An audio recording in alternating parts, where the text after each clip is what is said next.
Hello everyone. In this video, we are going to cover BPSC question as per previous year questions.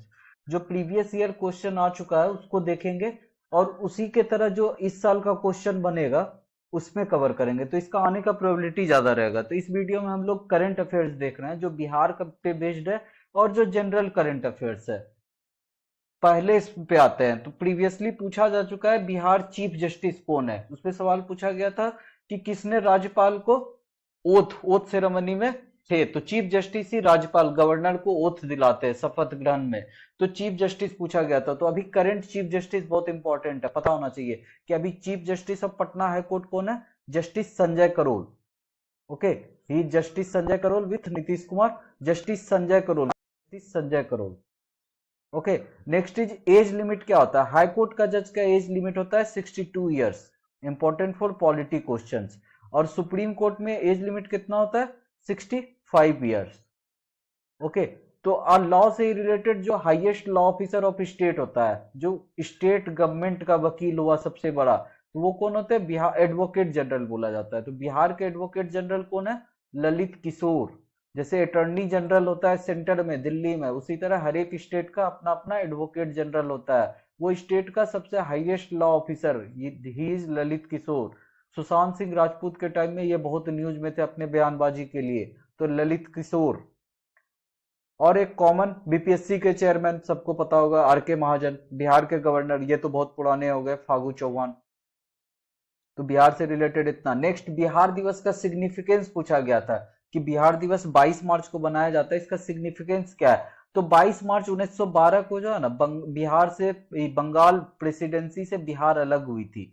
तो बिहार दिवस का यही significance है। हर एक साल बिहार दिवस 22 मार्च 1912 को मनाया जाता है। और सिग्निफिकेंस क्या हो गया कि बंगाल से उस दिन बिहार अलग हुई थी। और बिहार दिवस 2021 का थीम क्या था। तो बिहार दिवस 2021 का थीम था जल जीवन हरियाली। जल जीवन हरियाली। और ये जल जीवन हरियाली मिशन किसके अंडर आता है, रूरल डेवलपमेंट, ग्रामीण क्षेत्र का डेवलपमेंट का जो अपना डिपार्टमेंट है, रूरल डेवलपमेंट मिनिस्ट्री के अंदर आता है। जल जीवन हरियाली, हर एक घर तक पानी पहुंचाना है और पेड़ पौधा लगाना है।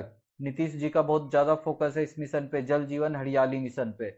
जल जीवन हरियाली, जल जीवन हरियाली मिशन अंडर विच डिपार्टमेंट, तो रूरल डेवलपमेंट। तो ये अपना बिहार दिवस खत्म हो गया 22 मार्च 1912 में बिहार बंगाल से अलग हुई है। और 1932 में उड़ीसा बंगाल से अलग हुई है। ठीक है, तो ये भी एक सवाल बनता है कि उड़ीसा कब बंगाल से अलग हुई। तो 1932 में। अब बिहार कब हुई है, 1912 में, 22 मार्च 1912 को। और 22 मार्च को ही बिहार दिवस मनाया जाता है। नेक्स्ट देखते हैं। नेक्स्ट इज रिलेटेड टू सात निश्चय। क्वेश्चन आया था कि कौन सा सात निश्चय का पार्ट नहीं है। तो सात निश्चय में कहीं पर भी चाइल्ड डेवलपमेंट का बात नहीं किया गया है, बस यूथ और फीमेल का बात हुआ है।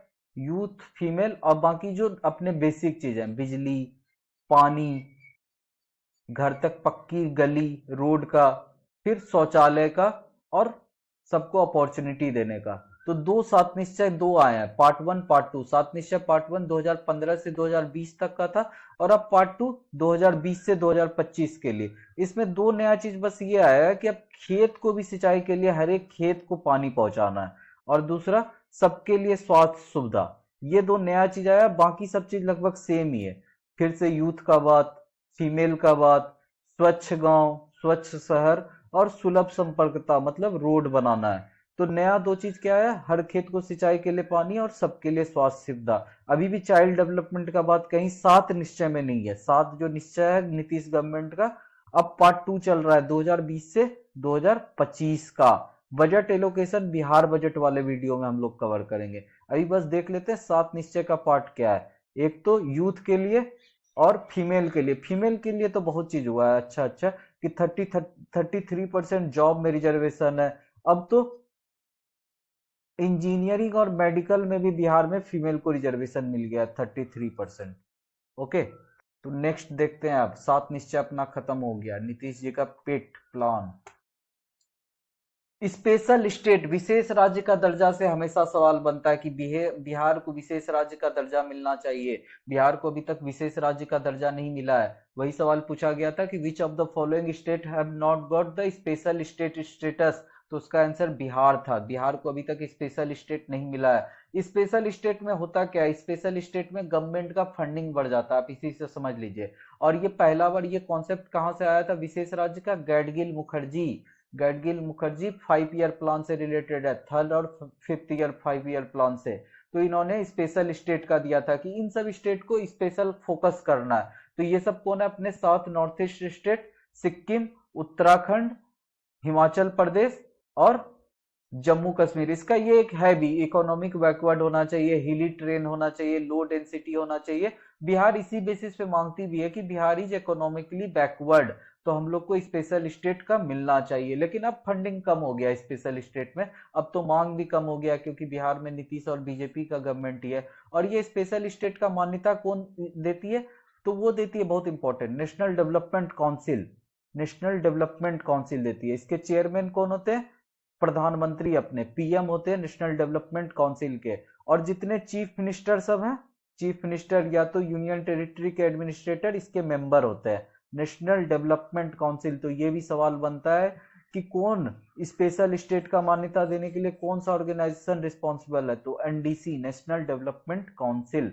इसके चेयरमैन पीएम और सारे चीफ मिनिस्टर्स के मेंबर होते हैं। नेशनल डेवलपमेंट काउंसिल का चेयरमैन भी इंपॉर्टेंट है, जैसे नीति आयोग के चेयरमैन कौन होते हैं, पीएम, उसी तरह नेशनल डेवलपमेंट काउंसिल के भी चेयरमैन पीएम होते हैं। ठीक है, तो ये भी पॉलिटी का एक इंपॉर्टेंट सवाल हो गया। स्पेशल स्टेट अपना कवर हो गया। फिर जो पुराना सब साइट मिलता है उससे रिलेटेड एक सवाल पूछा गया है पहले, कि जुलाई 2019 में मेगालिथिक साइट कहां पे मिला था। मेगालिथिक साइट क्या होता है, पहाड़, पत्थर वाला जो होता है, पत्थर का स्ट्रक्चर, पत्थर का स्ट्रक्चर कहां पे मिला था, मेगालिथिक साइट। एंशियंट हिस्ट्री में पढ़ेंगे कि पहले पैलियोलिथिक एज आया था, फिर मेसोलिथिक, फिर नेओलिथिक और फिर मेगालिथिक स्टोन स्ट्रक्चर वाला। तो ये उस समय जुलाई 2019 में पाया गया था अपने कैमूर डिस्ट्रिक्ट में, कैमूर भभुआ। कैमूर में वाइल्ड लाइफ सेंचुरी भी है, और कैमूर में सबसे अधिक फॉरेस्ट कवर भी है डिस्ट्रिक्ट में एरिया वाइज। ओके, तो Kaimur is very important. Kaimur में मेगालिथिक साइट मिला था। उसी से रिलेटेड रिसेंट सवाल अभी हाल में हिल टॉप मोनेस्ट्री मिला। मोनेस्ट्री का है जहां पर बौद्ध भिक्षु सब आराम करते थे और तपस्या करते थे। तो हिल टॉप पहाड़ के ऊपर कहां पे मोनेस्ट्री मिला है, तो वो लखीसराय में मिला है। और नॉर्मल मोनेस्ट्री 900 साल पुराना कहां पे मिला है, हजारीबाग में। पहाड़ के ऊपर लखीसराय में, और नॉर्मल वाला हजारीबाग झारखंड में। और वर्ल्ड का ओल्डेस्ट केप पेंटिंग, गुफा में जो पेंटिंग होता है, जैसे अजंता एलोरा एलिफेंटा में है, इसी तरह बोला जा रहा है 10,000 साल पुराना, जो कि वर्ल्ड का ओल्डेस्ट केप पेंटिंग कहां पे मिला है, इंडोनेशिया में। इंडोनेशिया का भी कैपिटल भी चेंज हुआ है, और इंडोनेशिया का सबमरीन खो गया था। तो ये दोनों बहुत इंपॉर्टेंट है। पहला हिलटॉप मोनेस्ट्री लाल पहाड़ी लखीसराय डिस्ट्रिक्ट में, और 900 साल पुराना ओल्ड बुद्धिस्ट मोनेस्ट्री हजारीबाग में। सिमिलर टाइप का क्वेश्चन है, आने का प्रोबेबिलिटी ज्यादा है। नेक्स्ट देखते हैं। नेक्स्ट फोटो है दोनों, हिल टॉप मोनेस्ट्री का ये अपना फोटो हो गया, लखीसराय लाल पहाड़ी का देखिए पहाड़ के ऊपर, और ये हजारीबाग का है 900 साल पुराना, वहां पे बौद्धिस्ट मोनेस्ट्री का अवशेष खोजा गया है, आर्कियोलॉजिकल सर्वे ऑफ इंडिया ने खोजा है। नेक्स्ट आगे बढ़ते हैं। मंडल डैम का सवाल आया था कि मंडल डैम किस रिवर पे मोदी जी ने उसका घोषणा किया है, तो मंडल डैम नॉर्थ कोयल रिवर पे बनने वाली है। झारखंड की रिवर है, पलामू डिस्ट्रिक्ट में नॉर्थ कोयल पे मंडल डैम। तो इसी तरह का रिलेटेड सवाल अपना, बिहार का सबसे बड़ा hydro electric project, very important. पहले तो बिहार का सबसे बड़ा hydro electric project Dagmara, Bihar government और एनएचपीसी मिलकर बनाने वाली है Dagmara hydro electric project. Bihar के सौरव ऑफ बिहार कोसी रिवर पे, सुपौल डिस्ट्रिक्ट में कोसी रिवर सुपौल में घुसती है, वहीं पर डगमारा हाइड्रो इलेक्ट्रिक प्रोजेक्ट बनाने का बात है। ये बिहार का लार्जेस्ट हाइड्रो इलेक्ट्रिक प्रोजेक्ट हो जाएगा। तो ये बहुत इंपॉर्टेंट सवाल है, किस रिवर पे, कोसी और सुपौल डिस्ट्रिक्ट में। और इसी तरह का एक और सवाल इंडिया लेवल पे क्या है, रैतले हाइड्रो इलेक्ट्रिक प्रोजेक्ट किस रिवर पे बनाया जा रहा है, चेनाब रिवर पे, कश्मीर में। Chenab is a tributary of Indus river system, सहायक नदी है Jhelum, Chenab, Ravi, Beas, Sutlej, 5 river Indus river system में। तो चेनाब रिवर पे बनाया जा रहा है रातले, और डगमारा कोसी सुपौल में, डगमारा बिहार में और रातले अपना जम्मू कश्मीर में। तो both are important, similar questions. Next आगे बढ़ते हैं। स्पेस एजेंसी का बहुत अच्छा सवाल आया था पिछले बार कि सीएनईएस किस किस कंट्री का है, तो नाम से सबने कनाडा सोचा होगा, बट सीएनईएस इज फ्रॉम कहाँ का है, ये अपना फ्रांस का है। इसका फुल फॉर्म सेंटर नेशनल डियर्ट्स स्पेटियल्स। तो बहुत अच्छा सवाल था ये, CNES की कहाँ का एजेंसी है? फ्रांस का। फुल फॉर्म अगर पता होता तो लोग मार सकते थे, लेकिन नाम से देख के लग रहा है CNES मतलब कनाडा, लेकिन नहीं, ये फ्रांस है। तो इस तरह का यूनिक नेम वाला हम लोग कंपाइल किए हैं कि DLU कहाँ का है? जर्मनी का। इसका फुल फॉर्म क्या है? ड्यूस जेंटरम फर्डलफ्ट। तो ड्यूस जेंटरम फर्डलफ्ट कहाँ का है? जर्मनी का। फिर CNSA, चाइना का CNSA। और कनाडा का सिंपल C से कनाडा, C से CSA, Canada space agency full form. और चाइना स्पेस एजेंसी का CNSA। तो ये तीनों इंपॉर्टेंट है। DLU कहाँ का? जर्मनी का, ड्यूस जेंटरम फर्डलफ्ट जर्मनी, CNSA चाइना और CSA कनाडा। नेक्स्ट आगे बढ़ते हैं। आगे यूनाइटेड नेशन से रिलेटेड, संयुक्त राष्ट्र संघ से रिलेटेड हेडक्वार्टर कहाँ पे यूनाइटेड नेशंस का? न्यूयॉर्क में। यूनाइटेड नेशन के भी सेक्रेटरी जनरल कौन है? हेड एंटोनियो ग्वाट्रेस, मैक्सिको के। और यूनाइटेड नेशन के अलावा और सब जो उसका बॉडी है, यूनाइटेड नेशन डेवलपमेंट प्रोग्राम, जो सस्टेनेबल डेवलपमेंट गोल्स पे काम करती है, टोटल 17 सस्टेनेबल डेवलपमेंट गोल्स है, ठीक है। तो ये यूनाइटेड नेशन डेवलपमेंट प्रोग्राम का भी हेडक्वार्टर न्यूयॉर्क में। सवाल आया था कि यूनाइटेड नेशन इन्वायरमेंट प्रोग्राम का असेंबली कहाँ पे होता है? तो वो हर एक साल हेडक्वार्टर में होता है। तो यूनाइटेड नेशन इन्वायरमेंट प्रोग्राम का हेडक्वार्टर कहाँ पे है? नैरोबी में। जब भी होगा United Nation Environment Programme assembly कहाँ पे होगा? नैरोबी में, ऑलवेज। नैरोबी केनिया की कैपिटल, नैरोबी अफ्रीका में, यहाँ पे लोकेशन देख लीजिए, दिस इज केनिया। केनिया की कैपिटल नैरोबी में यूनाइटेड नेशन इन्वायरमेंट प्रोग्राम का हेडक्वार्टर है। ओके। तो अफ्रीकन कंट्री का थोड़ा थोड़ा रफ आइडिया भी, ये अपना केनिया है, यहाँ पे तंजानिया है, सोमालिया है, ये बीच में कॉन्गो है, सबसे नीचे सबसे बड़ा साउथ अफ्रीका है।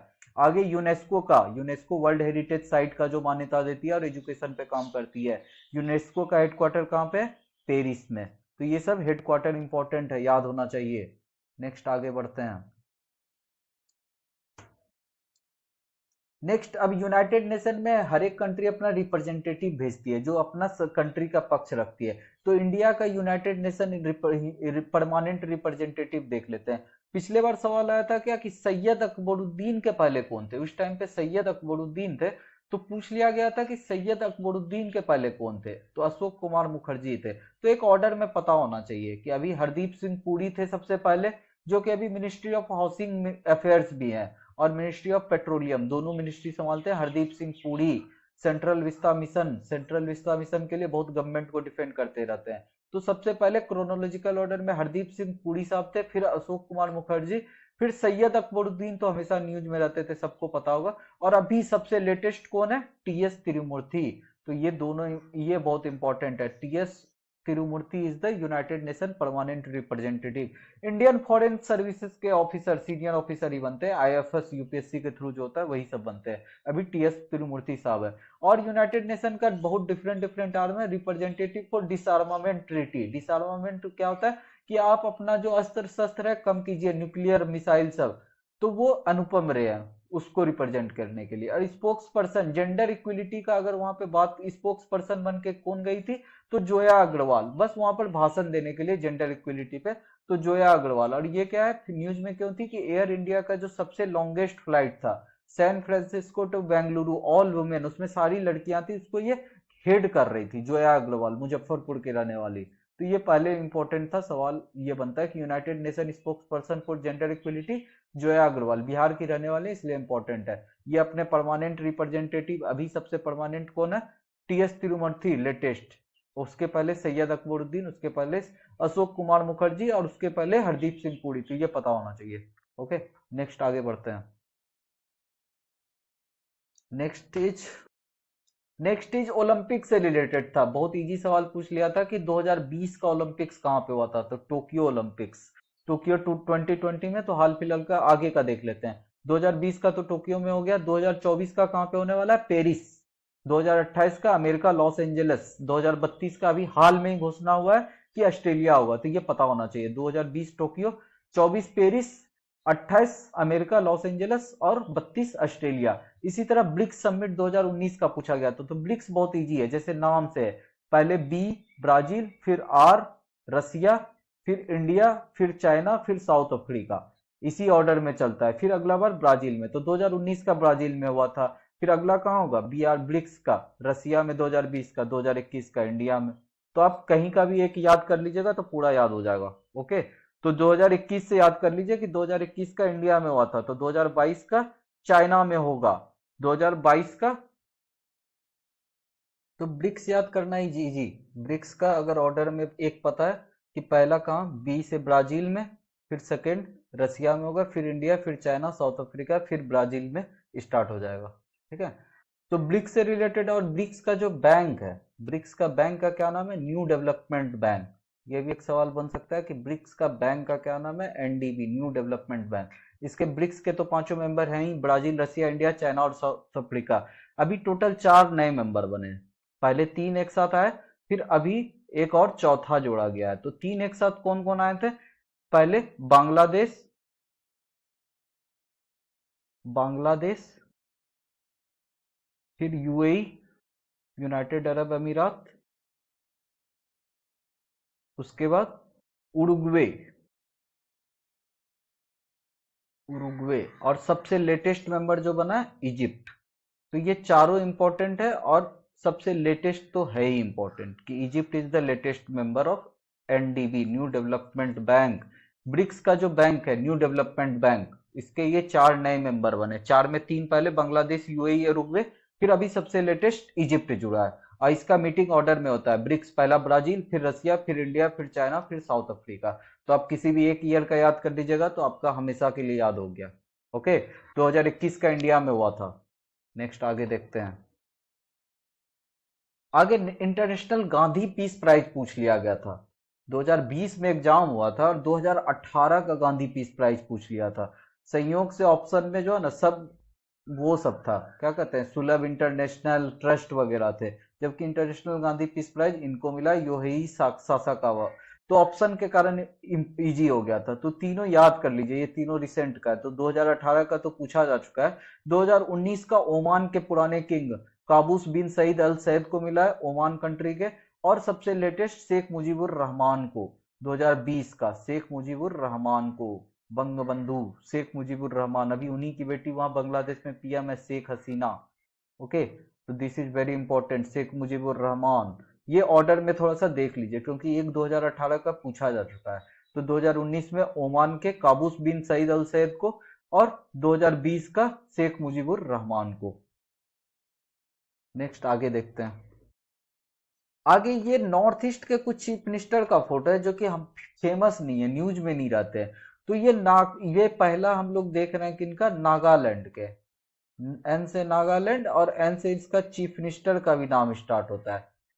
चीफ मिनिस्टर का नाम है इसका निफ्यू रियो। अभी नॉर्थ ईस्ट में सातों स्टेट में जो है ना बीजेपी का गवर्नमेंट है, या तो बीजेपी के सपोर्ट से गवर्नमेंट बना है। पूरा नॉर्थ ईस्ट पे भी बीजेपी का कब्जा है सरकार में।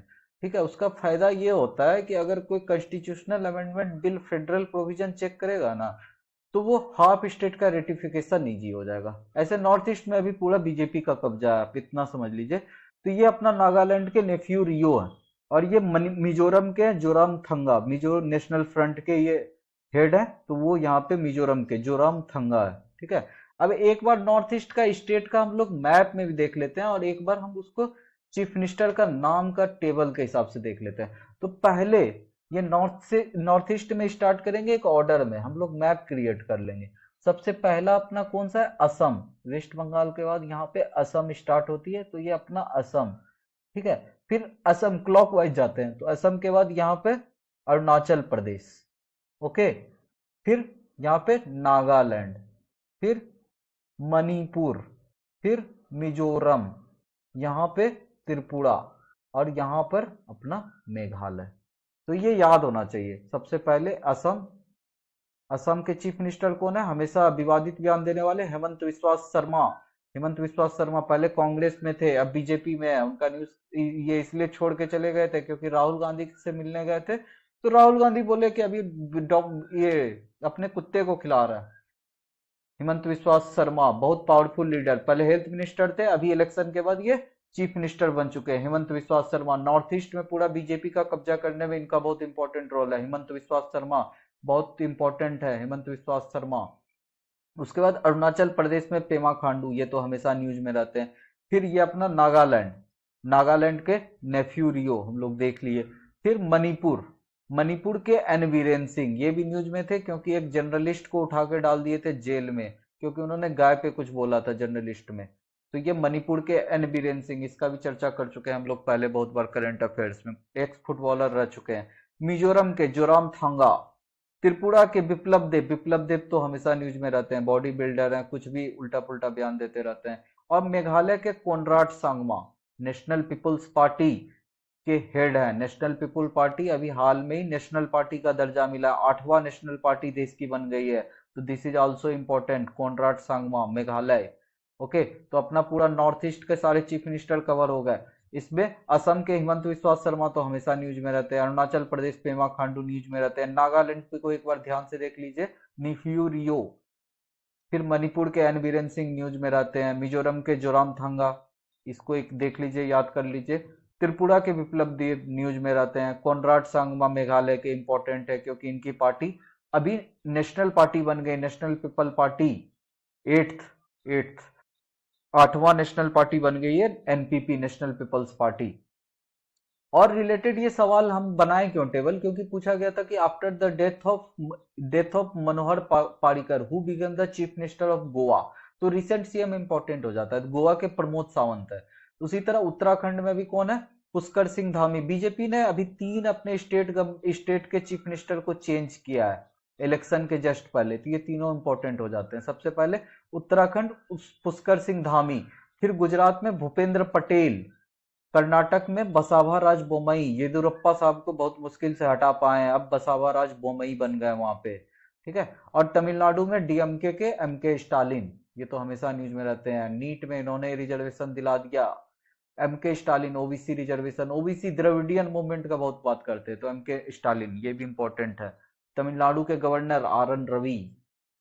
तो सीएम अपना पूरा रिसेंट का कवर हो गया, आराम से एक बार देखिए। बस इसमें नया हम लोग को नागालैंड के निफ्यू रियो मिले, मिजोरम के जोरामथांगा, बाकी सब तो हमेशा न्यूज में रहते हैं किसी ना किसी कारण से। मेघालय के कोनराड सांगमा, इनकी एनपीपी 8th नेशनल पार्टी मिल गई है, इलेक्शन कमीशन बोलिए कि you are the 8th national party. Okay, next देखते हैं। Next is related to animals. एक सवाल पूछा गया हाल में बीपीएससी का प्रीवियस ईयर में कि वर्ल्ड का पहला केमल हॉस्पिटल कहाँ पे बनाया गया है, तो वर्ल्ड का पहला केमल हॉस्पिटल दुबई में बनाया गया था। तो इसी से रिलेटेड हाल फिलहाल का सवाल कि वार मेमोरियल फॉर एनिमल्स, युद्ध में जो एनिमल शहीद हो जाते हैं उनका मेमोरियल पहला इस तरह का कहाँ बनाया जा रहा है, मेरठ यूपी में, ठीक है। फिर ब्लड बैंक फॉर डॉग्स, जैसे ह्यूमंस का ब्लड बैंक होता है वैसे डॉग का ब्लड बैंक लुधियाना। और पहला कॉ हॉस्पिटल, फर्स्ट कॉ hospital Assam, Hemant Biswa Sharma chief minister, वहां इंडिया का पहला कॉ हॉस्पिटल, गाय के लिए अस्पताल बना है। ओके, तो ये सारा इंपॉर्टेंट खत्म हो गया। इसी तरह गाय का एम्बुलेंस सर्विस स्टार्ट करने वाली कौन है, आंध्र प्रदेश। आंध्र प्रदेश में एम्बुलेंस सर्विस फॉर एनिमल्स निकाला गया है, ये भी एक सवाल है, ठीक है। तो ये सारा अपना कवर हो गया। War memorial for animals Meerut, blood bank for dogs Ludhiana Punjab, first का हॉस्पिटल असम, उसके बाद ambulance network for animals Andhra Pradesh, YSR Reddy. Okay, इसको चीफ मिनिस्टर का अवार्ड मिला, बेस्ट चीफ मिनिस्टर का उनको। तो ये अपना सारा कवर हो गया। नेक्स्ट देखते हैं, ऑल इंग्लैंड बैडमिंटन चैंपियनशिप का 2019 के विनर पूछे थे। बैडमिंटन का सबसे one of the biggest tournament है all England open badminton championship, तो ये पूछा जा चुका है। 2019 के केंटो मोमोटा मेल में कौन जीते हैं, तो ये सारा इंपॉर्टेंट हो गया। 2019 के केंटो मोमोटा जापान के, 2020 के विक्टर एक्सेल्सन डेनमार्क के। ओके, डेनमार्क के विक्टर एक्सेल्सन, ग्रीनलैंड डेनमार्क के अंदर आती है, ग्रीनलैंड आइलैंड। विक्टर एक्सेल्सन 2021 के ली जीजिया मलेशिया, मलेशिया एमए लिख देते हैं। तो ये दोनों को ध्यान से देख लीजिए क्योंकि 2019 का पूछा जा चुका है, केंटो मोमोटा जापान के, तो 2020 के विक्टर एक्सेल्सन, 2021 के ली जीजिया, फीमेल का पूछा नहीं गया बट एक बार देख लेते हैं, यूफे चाइना की 2019 में, 2020-21 इंपॉर्टेंट हो जाता है, तो इन दोनों पे फोकस कीजिए। ताइजू येंग ताइवान की रहने वाली, और नोजोमी ओकुहारा, ये तो हमेशा न्यूज में रहती है। नोजोमी ओकुहारा कहाँ की है, जापान की है। इसका और पीवी संधू का बहुत राइवलरी चलता है, ऑल इंग्लैंड बैडमिंटन चैंपियनशिप, तो इन दोनों पे ध्यान 2020-21 का ध्यान में रख लीजिए। और ये जो येलो विक्टर एक्सेल्सन और यूफी को अलग कलर से इसलिए किए हैं क्योंकि टोक्यो ओलंपिक्स में ये दोनों जीते हैं, मेल का विक्टर एक्सेल्सन और फीमेल का टोक्यो ओलंपिक्स में कौन, यूफे, ठीक है, तो ये एक बार आराम से देखिए कवर हो गया। ये ओलंपिक वाले को मैंने अलग कलर कर दिया है। तो केंटो मेवाटा पूछा जा चुका है, तो 2020-21 के विक्टर एक्सेल्सन और लीजी जीआईज इंपॉर्टेंट। तो ये अपना all England open badminton championship cover हो गया। नेक्स्ट देखते हैं। Next is non aligned movement. India non aligned movement का पार्ट है, एक तरह का फॉरेन पॉलिसी है। नॉन अलाइंड मूवमेंट क्या कि हम किसी कंट्री के साइड नहीं है, ना हम अमेरिका के साइड है ना रसिया के साइड, हम किसी ग्रुप का मेंबर नहीं है। वी आर टुवर्ड्स पीस, हमको शांति चाहिए, हमको किसी का मेंबर नहीं बनना है। नॉन अलाइंड मूवमेंट, ठीक है। तो नॉन अलाइंड मूवमेंट का हेडक्वार्टर कहाँ है? बेलग्रेड में स्थापना हुआ था। उस समय यूगोस्लाविया की कैपिटल थी बेलग्रेड, फिर यूगोस्लाविया का बहुत सारा टुकड़ा हो गया, तभी सर्बिया में आती है बेलग्रेड। बेलग्रेड में नॉन अलाइंड मूवमेंट का हेडक्वार्टर है। India is an active member of non aligned movement. Foreign policy में पूरा डीप में पढ़ेंगे नॉन अलाइंड मूवमेंट का। तो 2019 का मीट जो है ना अजरबैजान में हुआ था। ये सवाल पूछा गया था कि 2019 का नॉन अलाइंड मूवमेंट कहाँ पे हुआ था, तो अजरबैजान की कैपिटल बाकू में हुआ था। और 2023 का बात है क्या कि युगांडा में होने वाला है, युगांडा कंट्री में होने वाला है। युगांडा का लोकेशन यहाँ अफ्रीका में, यहाँ पे युगांडा है। ठीक है, अपना मैप भी कवर करते जा रहे हैं। ये अपना सोमालिया, उसके बाद सोमालिया, उसके बाद ये अपना क्या पड़े केनिया, उसके बाद ये तंजानिया, ये अपना युगांडा देख लिए, ये अपना कोंगो। कोंगो, कोंगो में जायर रिवर है। जायर रिवर इक्वेटर को 2 बार काटती है, करंट अफेयर्स में हम लोग पढ़ चुके हैं। ये कोंगो, और सबसे नीचे में ये अपना साउथ अफ्रीका। और अफ्रीका कंटिनेंट में सबसे अधिक कंट्री है, 5 कंटिनेंट है ना, Asia, Europe, North America, South America, Africa, Australia, Oceania region करके। तो सबसे अधिक कंट्री किसमें? अफ्रीकन कंटिनेंट में। This is African continent. African continent में मैक्सिमम नंबर ऑफ कंट्रीज। तो ये पूरा कवर हो गया। 2023 का युगांडा में होने वाला है, 2019 का पूछा जा चुका है, इसलिए 2023 इज इम्पोर्टेंट। 2023 का नॉन अलाइंड मूवमेंट का मीटिंग कहाँ पे होने वाला है? युगांडा में, युगांडा कंट्री में। हेडक्वार्टर कहाँ है इसका? बेलग्रेड। बेलग्रेड अभी सर्बिया का पार्ट है, सर्बिया की कैपिटल। और जिस समय बनी थी उस समय यूगोस्लाविया का पार्ट थी, फिर यूगोस्लाविया का विघटन हो गया, तो अभी सर्बिया में आती है बेलग्रेड। नेक्स्ट देखते हैं। Non aligned movement is covered. Thanks, इतना ही है। और अगर कुछ कुछ होगा इसी तरह से हम लोग सेपरेट करके पढ़ेंगे। ठीक है, इतना ही है। मिलते हैं हम लोग नेक्स्ट वीडियो में। Thanks, bye bye and take care.